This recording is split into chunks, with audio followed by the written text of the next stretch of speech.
signal was a test of the public warning system on weather radio station KEC 74. During potentially dangerous weather situations, specially built receivers can be automatically activated by the signal to warn of the impending hazard. Tests of the signal and receiver's performance are normally conducted by the National Weather Service between 11 a.m. and noon Eastern Time each Wednesday. If there is a threat of severe weather, the test will be postponed to the next available good weather day. Reception of this broadcast, and especially the warning alarm tone, will vary at any given location. This variability, normally more noticeable at greater distances from the transmitter, can occur even though you are using a good quality receiver in good working order.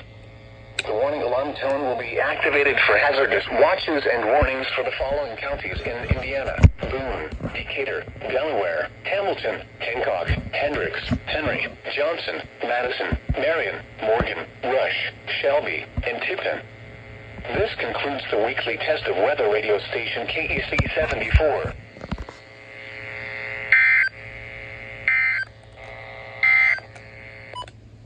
The 14-day outlook for Wednesday, July 19th through 2.